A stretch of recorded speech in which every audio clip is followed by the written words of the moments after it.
नमस्कार, आप देख रहे हैं पॉलिटिकल पंचायत। मैं हूं आपके साथ निखिल। एनडीए इस बार बिहार चुनाव में स्पष्ट बहुमत के साथ, एकदम प्रचंड बहुमत के साथ सत्ता में आ गई है और अपनी बिहार की जनता ने साथ ही 243 विधायक भी चुने हैं। अब हम आज इसी पर चर्चा करेंगे कि उन 243 विधायकों में मतलब किन किन विधायकों पर कितने आपराधिक मामले दर्ज हैं, कितनों पर गंभीर आपराधिक मामले दर्ज हैं और सबसे ज़्यादा अपराधी उम्मीदवार किस पार्टी के पास हैं।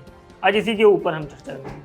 अगर हम सबसे पहले टोटल की बात करें, 243 विधायकों में से 130 विधायकों पर आपराधिक मामले दर्ज हैं और जिनमें से 130 में से 102 पर गंभीर आपराधिक मामले दर्ज हैं। जब गंभीर आपराधिक मामलों का मतलब ये हो गया कि जिसमें मतलब 5 साल से ज़्यादा की सज़ा होती है, हत्या, डकैती, किडनैपिंग, रेप केस वगैरह, इन केसों की बात कर रहे हैं गंभीर आपराधिक मामले। इसके अलावा इसमें से 130 में से 6 ऐसे विधायक हैं जिनके ऊपर हत्या का आरोप है, 19 ऐसे विधायक हैं जिनके ऊपर हत्या के प्रयास का आरोप है और 9 उम्मीदवार ऐसे हैं जिनके ऊपर महिलाओं के साथ अत्याचार का आरोप है। अगर अब हम पार्टी वाइज बात करें कि किस पार्टी के पास कितने आपराधिक विधायक हैं, तो इसमें जो सबसे पहले नाम आता है बीजेपी का। बीजेपी का इसलिए क्योंकि बीजेपी इस बार बिहार के अंदर सबसे बड़ी पार्टी बनकर उभरी है। उनकी पार्टी ने 89 सीटें जीती हैं, उनके पास 89 विधायक हैं और उनके 89 में 89 में से 54 विधायक ऐसे हैं जिनके ऊपर आपराधिक मामले दर्ज हैं। उनके जो अब एक तरीके से मतलब गठबंधन में भाई बन गए हैं जेडीयू, क्योंकि उनके आसपास ही हैं। उनके 85 मतलब 85 विधायकों में से 31 विधायकों पर आपराधिक मामले दर्ज हैं। आरजेडी तेजस्वी यादव की पार्टी महागठबंधन ने इस बार बहुत मेहनत की, चुनाव प्रचार में तमाम वोट चोरी के मुद्दे उठाए। उन्होंने अपना अलग एजेंडा वगैरह सब कुछ बनाया पर जीत हासिल नहीं कर पाए। पर उनके 25 विधायक पहुंचकर अब इस बार बिहार विधानसभा में पहुंचेंगे। उन 25 में से 18 विधायक ऐसे हैं जिनके ऊपर आपराधिक मामले दर्ज हैं। इसके अलावा एलजेपी चिराग पासवान इस बार बिहार की राजनीति में नया चेहरा बनकर आए हैं। पिछले साल उनकी 0 सीट रही थी 2020 में और इस बार वो 0 से 19 पर आ गए हैं। काफ़ी अच्छा प्रदर्शन किया उन्होंने। उनके जो 19 विधायक जीते हैं उनमें से 11 के ऊपर आपराधिक मामले दर्ज हैं। वहीं पर कांग्रेस पार्टी का इस बार काफ़ी खराब प्रदर्शन रहा।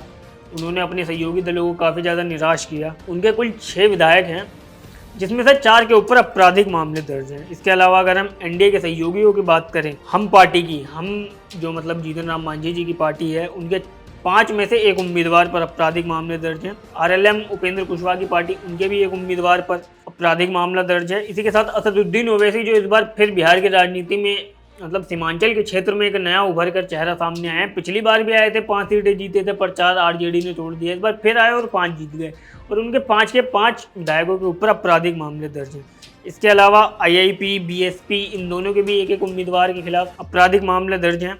और सीपीआई मतलब वाम दल के कुल मिला के 3 विधायक चुने गए हैं। 3-4 वाम दल बिहार के अंदर हैं, उन 3 में से 3 के मतलब आपराधिक मामले दर्ज हैं। अगर अब इस पार्टियों में बात करें कि इनमें गंभीर मामले किस पर दर्ज हैं, किन पार्टियों पर ज़्यादा दर्ज है गंभीर, इनमें मतलब लगभग 5 साल की सज़ा होती है या नॉन बिलीवल कस्टडी वगैरह होती है, इस तरीके के केस किस पार्टी के किस उम्मीदवार के कितने हैं। अगर इसकी हम बात करें तो बीजेपी पार्टी जो है, बीजेपी के 43 कैंडिडेट जो ऐसे हैं एमएलए के जिनके ऊपर गंभीर आपराधिक मामले हैं। जेडीयू के 23, आरजेडी के 14, एलजेपी के 10, कांग्रेस के 3, असदुद्दीन ओवैसी की पार्टी एआईएम उसके 4, आरएलएम के 1 और सीपीआईएम के 2 जो उनके वाम दल के 3 हैं। तो लगभग अगर हम एवरेज बात करें तो 242 में से 130 विधायक ऐसे हैं बिहार की विधानसभा में जिनके ऊपर आपराधिक मामले दर्ज हैं।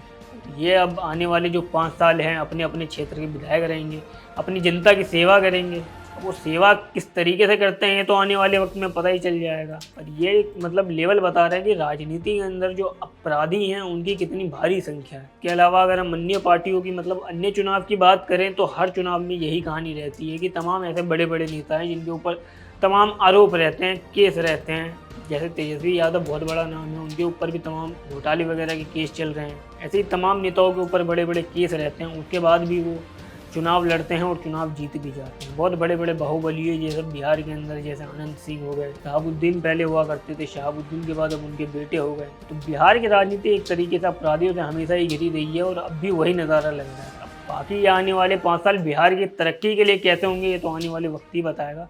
बाकी आपकी इस खबर पर क्या राय है हमें कमेंट बॉक्स में ज़रूर बताएं और आपको ये वीडियो पसंद आया तो वीडियो को लाइक करें, शेयर करें और पॉलिटिकल पंचायत को सब्सक्राइब करना ना भूलें।